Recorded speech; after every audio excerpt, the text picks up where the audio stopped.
Next up, another board member, Linda Newland. Linda joined NWSA board in 2005, and she is elected president in 2014. Linda has sailed and raced extensively on the West Coast. She single-handed Transpac to Hawaii twice and is a veteran of the LA Honolulu Transpac and the Pacific Cup. In 1997, on her own boat, she skippered an all-women's crew in the LA Honolulu Transpac, taking a second-place division finish. Linda holds the fastest woman single-handed record from San Francisco to Japan. Imagine. She knows a lot about being alone. Hi, everyone. I'm going to go back to that race to Japan. In the summer of 1981, it was called the Trans-Pacific Yacht Race. It was sponsored by the Nippon Ocean Racing Club from Japan. And there were 11 competitors in the race that year. There were 10 Japanese men and myself. I was the only woman, the only American in the race. The men had all brought their boats over either by sailing them or by shipping them from Japan to San Francisco. So the race started in San Francisco. It was a nonstop. It was interesting because the fleet split. I took the southern route that took me down toward Hawaii before heading up to Japan. The other half of the fleet went the northerly route up through the Bering Strait, which was the Great Circle route and a much shorter route by 1,500 to 1,800 miles. My concern was that we were restricted to celestial navigation.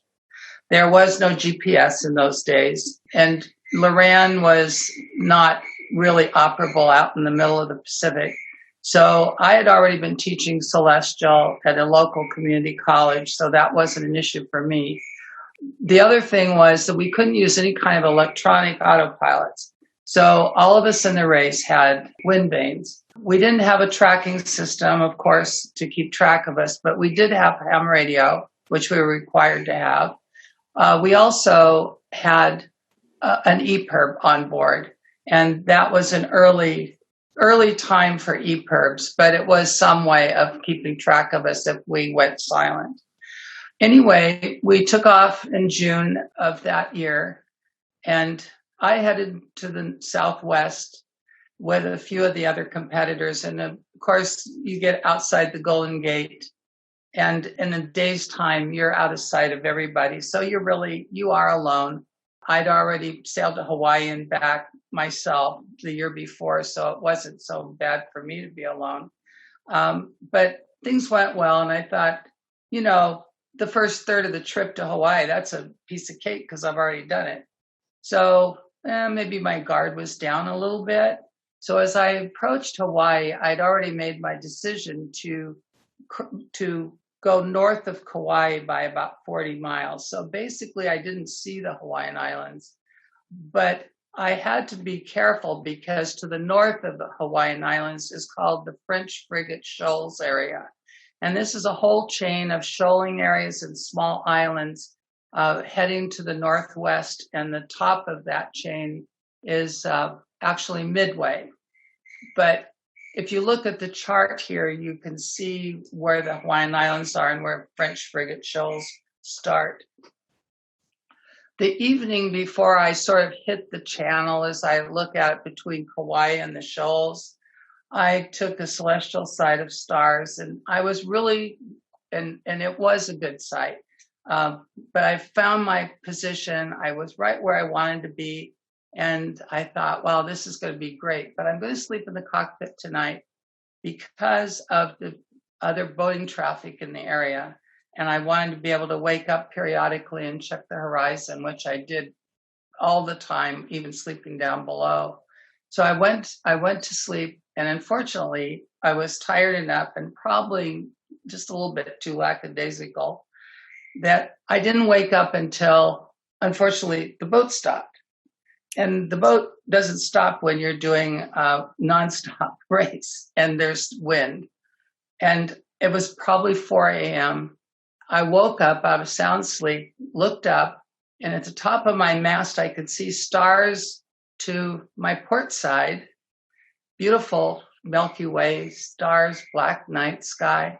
To the starboard side of my boat, there was a black hole. You couldn't see a star. Well, that woke me up and got my attention immediately. I jumped up, I looked out, and there was this huge island sitting out there to the right of my boat. I couldn't see this thing in the dark. I just knew that it was obliterating the stars in the sky. And what had happened is my boat was on the wind vane. I had sailed in the lee of this thing and had backwinded the sails. And as soon as the sails backwinded, the boat stopped. Thank God I didn't touch and crash on the island.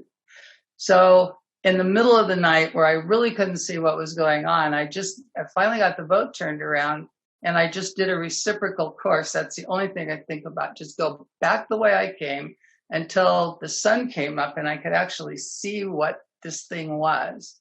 I didn't bother to look at the chart. I had no idea what it was and where it came from.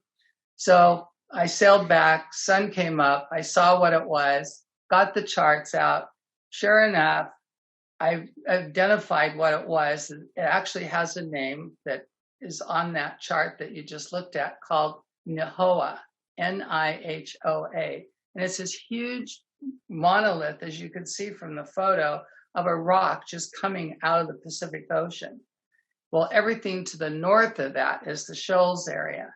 Somehow during that night, I had been pushed 20 miles to the northwest by a current that I had information on that current if I would have looked at it. Unfortunately, I didn't follow through on my navigation the way I should have. And so when I found my position the night before, I was just so certain that I knew where I was that I didn't take that extra step and figure that northwesterly current that was very apparent on my pilot charts and some other reference materials that I had that I should have looked at. So the lesson in this was not only sometimes luck plays out in your favor and sometimes it doesn't. In my case, it did. But also follow through on your navigation and be absolutely certain and don't get complacent and think, oh, I'm where I'm supposed to be, and don't follow through and do what you should have done. That was one of my many adventures on this trip. I did arrive in Japan 52 days after I had left San Francisco, and I met up with most of my competitors. One fellow sank his boat off of Oregon, but he was saved. One boat had some issues and turned back to Hawaii. And one fellow actually crashed with a container ship in Japan. And so he was unable to finish the race, but there were no lives lost. So it was a successful race. With that, I will say goodbye and thank you for listening, and until the next story.